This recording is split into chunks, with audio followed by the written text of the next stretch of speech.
students. Well, this is certainly not my day. I've made 3 videos of this and they've all vanished, or the camera fell over, or the sun was weird. So I'm hoping that this will make it right. This is the exciting part of your trinkets project.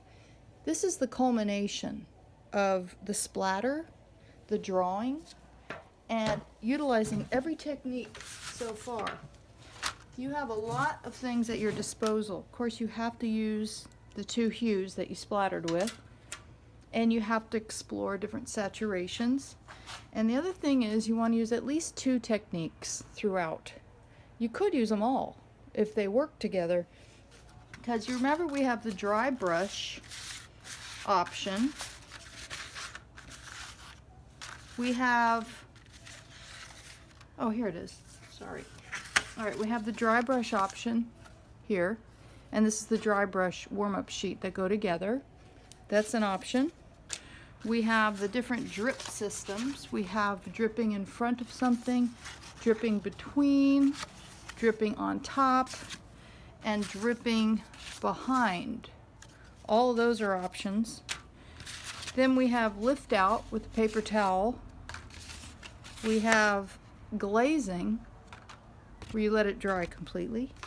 We have controlled even wash shapes that don't touch, and we have controlled wet and wet blending, and we have back runs and that whole expressive element, and then of course the plain even wash. You have to consider your 2 hues. One's cool, one's warm. What's in front, what's behind. Usually the cool ones look the best behind because they create a darker, stronger, cooler value. But it doesn't matter because you're building a design system. This is just a guide, simply a guide. And the main thing I have to tell you is don't use outlines. Please don't use outlines. If you outline this, you'll have to start over, for real. A line is not designed to be mechanical unless you're doing a cartoon. So it's not supposed to be like this. That basically ruins anything that's realistic or subtle or nuanced or creates mystery or depth. What we want to do here is, if you have to use line, like where things meet, you want to use a brush that barely touches down. Lost and found. Tapers off. Boom, boom. And it usually only happens where things touch. If your line is even that long, it's a problem. It would be more like corner touching corner. And then if you fill behind, it allows you to use the shape to define the rest of it. That's the goal, is when you have to use a line like this, you absolutely feel like you have to, you want to fill before it dries in areas so that the line itself becomes a shape of value in the white instead of reliant on that. So if you have a line like this, you have a line like that, and you fill this shape real quick, now you have a shape. Anyway, I don't want to get into that too much, but just please refrain from that. And let's go on with this. All right, so I'll show you what I have so far. Just starting, not too thrilled yet, but if you pick it up and look every 10 minutes or so on the wall, you'll be able to see what you've done and if it's working. I used dry brush right here, and I did not fill in the bicycle wheel, I call it, with that dumb thing in the middle and all those dots. It would be so gaudy, and it's just not looking good. So also, why would I fill every triangle? Why would I do that? Just because I feel like I should? No, don't fill all of everything. Even on here, even though this pixelated terrible image, it's lighter here. Even if it weren't lighter here, it's tilted because it's not all filled in, and it just looks better. So basically, when you do something design-wise, yes, you have to do it somewhere else, but you don't have to do it everywhere. So I did it here and then sideways there with different saturation. Boom, that's done. In here, I've been doing little dry brush linear marks with linear marks, but still a texture. If I want to get a little more detail, but I can also do that with a dry brush. In fact, it looks a little better like that. I did lift out here because it felt like it matched more what I did underneath.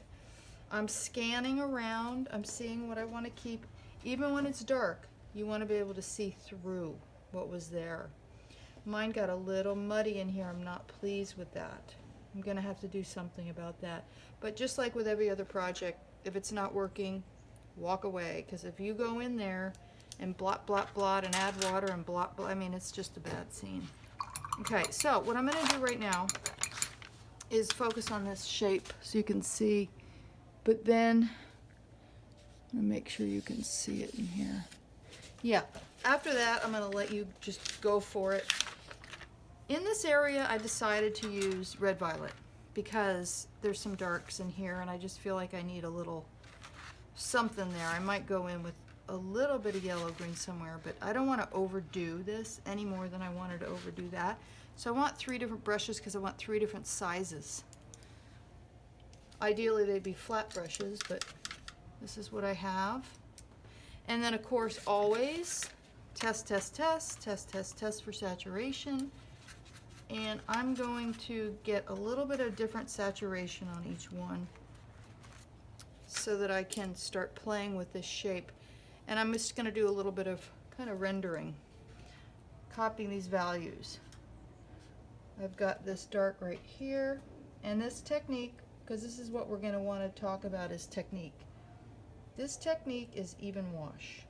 I'm practicing my even wash technique.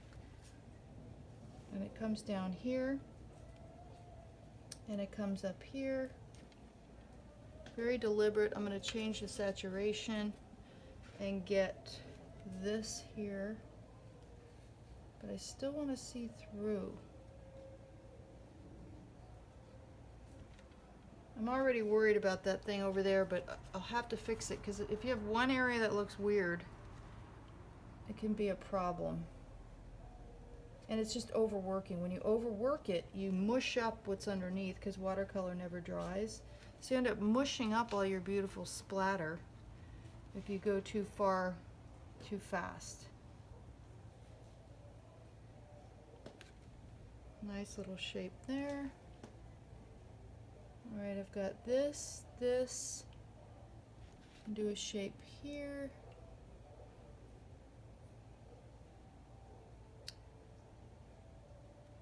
I'm not going so far as to redraw the picture. I'm just looking at moments where I can use what's there as a design reference.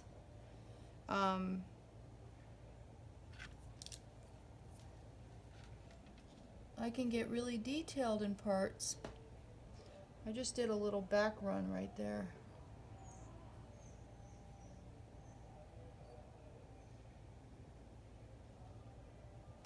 Main thing is finishing, featuring your work.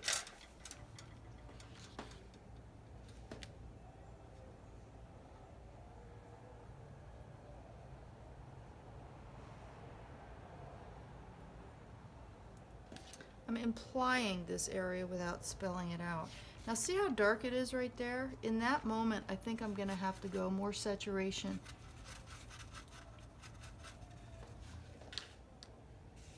This is this. So it's right in here. But see, I'm not covering that splat. It's still there. I'm just shaping this area with an even wash right on top of that. And in a second, I'm going to bring the phone as close as I can to one area so you can see really what I'm doing here. All right, right here, I'm going to use a dry brush. And it's helpful, of course, to test it out first. It's working pretty well right there.